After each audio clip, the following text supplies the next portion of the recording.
लोहे की दुकान में अपने पिता के साथ काम कर रहे एक बालक ने अचानक ही अपने पिता से पूछा, पिताजी, इस दुनिया में मनुष्य की कीमत क्या होती है? पिताजी एक छोटे से बच्चे से ऐसा गंभीर सवाल सुनकर हैरान रह गए। फिर वे बोले, बेटे, एक मनुष्य की कीमत आंकना बहुत ही मुश्किल है, वो तो अनमोल है। बालक ने कहा, क्या सभी उतना ही कीमती और महत्वपूर्ण है? पिताजी ने कहा, हाँ बेटे। बालक कुछ समझा नहीं। उसने फिर सवाल किया, तो फिर इस दुनिया में कोई गरीब और कोई अमीर क्यों है? किसी की कम रिस्पेक्ट तो किसी की ज्यादा क्यों होती है? सवाल सुनकर पिताजी कुछ देर तक शांत रहे और फिर बालक से स्टोर रूम में पड़ा एक लोहे का रोड लाने को कहा। रोड लाते ही पिताजी ने पूछा, इसकी क्या कीमत होगी? बालक ने कहा, 200 रुपये।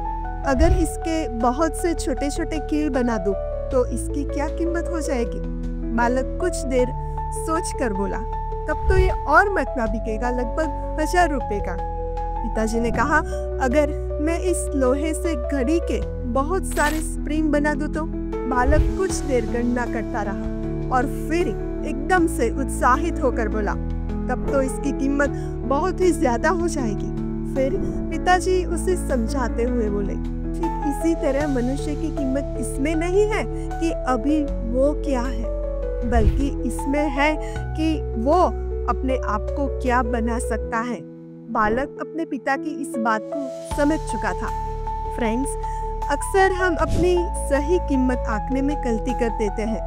हम अपने प्रेजेंट स्टेटस को देखकर अपने आप को वैल्यूलेस समझने लगते हैं, लेकिन हमें हमेशा यथाशक्ति होती है। हमारा जीवन हमेशा संभावनाओं से भरा होता है। हमारे जीवन में कई बार स्थितियाँ अच्छी नहीं होती हैं, पर इससे हमारी वैल्यू कम नहीं होती है। मनुष्य के रूप में हमारा जन्म इस दुनिया में हुआ है, इसका मतलब है हम बहुत स्पेशल और इम्पोर्टेंट हैं। हमें हमेशा अपने आप को इम्प्रूव करते रहना चाहिए और अपनी सही कीमत प्राप्त करने की दिशा में बढ़ते रहना चाहिए। नमस्कार, जय हिंद, जय भारत।